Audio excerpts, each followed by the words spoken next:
తొలి కప్పు నెగ్గి చరిత్ర సృష్టిద్దామని భావించిన సౌత్ ఆఫ్రికాకు నిరాశే మిగిలింది. వరల్డ్ కప్ టైటిల్తో ఇంటికి వెళ్దామని అనుకున్న మార్క్రమ్ సేన ఖాళీ చేతులతో టోర్నీ నుంచి నిష్క్రమించింది. ఎప్పుడు సెమీస్ వరకు రావడం, అక్కడ చిత్తై ఇంటిదారి పట్టడం ప్రోటీస్కు అలవాటుగా మారింది. దాన్నే మరోమారు రిపీట్ చేసి చోకర్స్ అనే అపఖ్యాతిని ఇంకోసారి మూటగట్టుకుంది సౌత్ ఆఫ్రికా. నిన్నటి మ్యాచ్లో ఆ టీం ఈజీగా నెగ్గాల్సింది. గెలవాలంటే 30 బంతుల్లో 30 పరుగులు కావాలి. క్రీజులో ఉన్నది హెన్రిచ్ క్లాసెన్, డేవిడ్ మిల్లర్.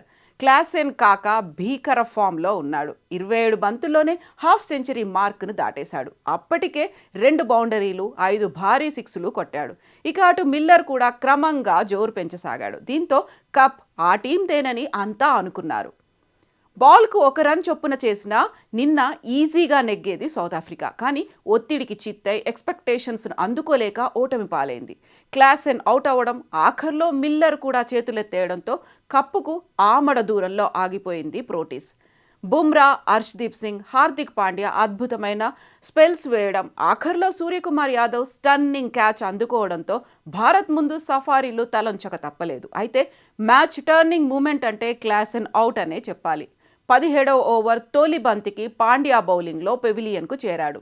అప్పటిదాకా సౌత్ ఆఫ్రికా చేతిలో ఉన్న మ్యాచ్ అక్కడే చేజారింది.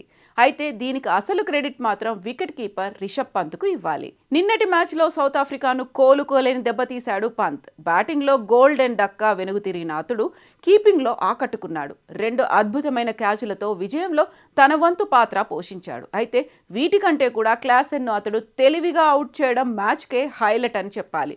అప్పటికి భారీ షాట్లతో దూకుడు మీద ఉన్నాడు క్లాసెన్. అయితే బుమ్రా 16వ ఓవర్ వేయడంతో అతడి మూమెంట్ కాస్త దెబ్బతింది. వికెట్ పడుతుందనే భయంతో ఆ ఓవర్లో అతడు పరుగులు చేయలేదు. దీన్ని అడ్వాంటేజ్గా తీసుకున్న పంత్ అతడి మూమెంట్ను మరింత స్లోడౌన్ చేసేందుకు మోకాలి నొప్పి అంటూ గేమ్ను కాసేపు ఆపేశాడు. నొప్పి తిరగబెట్టిందని రిషబ్ అనడంతో అతడి మోకాలికి బ్యాండేజ్ వేయడంతో మ్యాచ్ లేట్ అయింది. బ్రేక్ రావడంతో జోరు మీదున్న క్లాసెన్ ట్రాక్ తప్పాడు. అనంతరం పాండ్యా వేసిన ఫస్ట్ బాల్కే అవుట్ అయ్యాడు. కారు యాక్సిడెంట్ తర్వాత కోలుకొని తిరిగి వచ్చిన పంత్కు మోకాలి నొప్పి అంటే అందరూ నమ్మేశారు. కానీ మ్యాచ్ను టర్న్ చేయడానికే అతడు ఇలా చేశాడని ఆ తర్వాత భారత అభిమానులకు అర్థమైంది.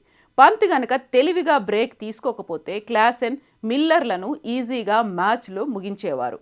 ఆ విరామం తర్వాత సఫారీలకు ఏదీ కలిసి రాలేదు. దీంతో పంత్ తమ కొంప ముంచాడని ఆ టీం ఫ్యాన్స్ లబోదిబోమంటున్నారు. మరి పంత్ తెలివైన పనిపై మీ అభిప్రాయాలను కామెంట్ రూపంలో తెలియచేయండి.